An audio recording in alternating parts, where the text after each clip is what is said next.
கார்த்திகை தீபம் வைப்பு ஸ்டார்ட் ஆயிடுச்சு. ஸோ விளக்கு விற்கிறவங்க வருஷம் வருஷம் வீட்டுக்கே கொண்டு வந்துடுவாங்க பைக்கில்.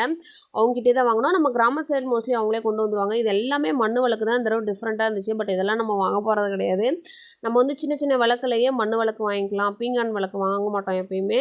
பெரிய விளக்கில் 2 மட்டும் பீங்கான் விளக்கு வாங்குவோம். மண் விளக்கு எண்ணெய் ஒழுகும், இருந்தாலும் நம்ம வந்து அடியில் இலை வச்சுக்கலான்ட்டு மண் விளக்கே வாங்கியாச்சு. அப்போ 2 போட்டுருங்க. 20 விளக்கு தானே ஏற்கனவே. இல்லை கோலமாவு காவி பொடியெலாம் எப்போ வர்றது? இல்லைங்க, அந்த சாயங்காலம் கொண்டாடுங்க. அங்கே சொல்லி நமக்கு கோலமாவு அர்ஜென்ட்டில் இருக்குது. பொங்கல் அப்போ காவி பொடி கல்லுக்கு மட்டும் கொடுத்துட்டு போயிருங்க. 2 காவிகள் இல்லைங்க, 2 கிலோ கேட்டுருக்காங்க. 10 கிலோ சரி, வந்தீங்கன்னா ஒரு 2 கிலோ மாவு கொடுத்துட்டு போயிருங்க. போதும், இன்னும் பழைய மாவு கிடக்குது.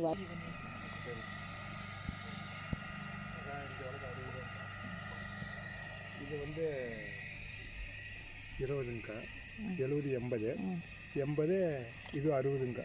1 5 ரூபாங்க. இது 80 60 140. எண்ணெய் 1 லிட்டர், 2 1/2 லிட்டர். 2 1/2 லிட்டர் எடுத்துகிட்டு போயிட்டு இங்கேருந்து. சரிங்க. ஃபைனலாக விளக்கு வாங்கியாச்சு. அவங்க தட்டு இந்த மாதிரி எதுலேயும் வைக்கக்கூடாது அப்படின்னாங்க. அதனால் கோழிக்கு அரிசி போட்டு வச்சுருந்தோம் ஒரு பக்கெட்டில். அதுலேயும் வாங்கிட்டு வந்துட்டேன்.